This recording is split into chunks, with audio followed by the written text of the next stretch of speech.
on all of this. House Oversight Committee Chairman James Comer.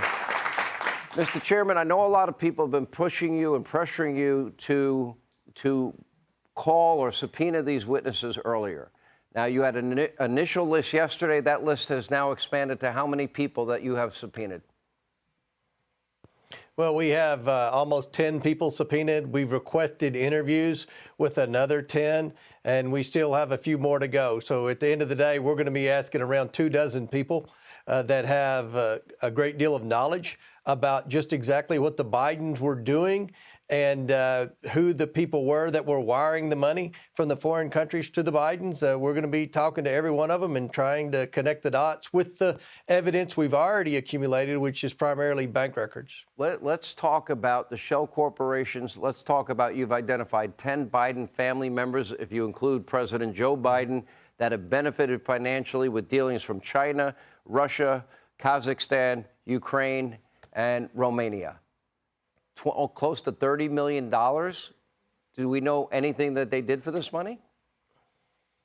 Not a thing. Absolutely nothing. All we know is that the Bidens received millions and millions of dollars from foreign nationals and from oligarchs. These were people that I like to say were bad people from bad countries that were in trouble or wanting something. We saw that with the case of Burisma. They were needing a prosecutor fired who was investigating for corruption. We think a similar thing happened in Romania. We know a lot about why he got $3.5 million from Russia. We haven't talked about that yet. And we're learning every day more about the millions of dollars they took in from China. So we're looking forward to hearing from people that were involved with all of those different schemes. Tony Bobulinski is someone that has been on your show, Sean. We're looking very forward to hearing from him. I think he has a great deal of insight as to what they were doing. Hunter Biden's lawyer wants the Justice Department to investigate Tony Bobulinski. Do you know why?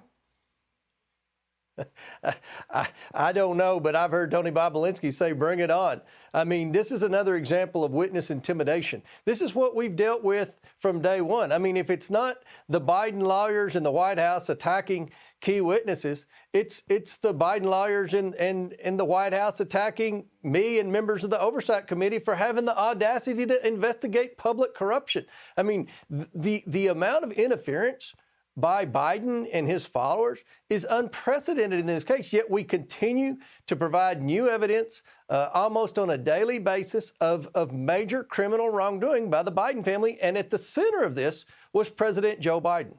All right, we appreciate your time. James Comer, Chairman, House Reform, Oversight and Accountability Committee. Thank you. Hey, Sean Hannity here. Hey, click here to subscribe to Fox News YouTube page and catch our hottest interviews and most compelling analysis. You will not get it anywhere else.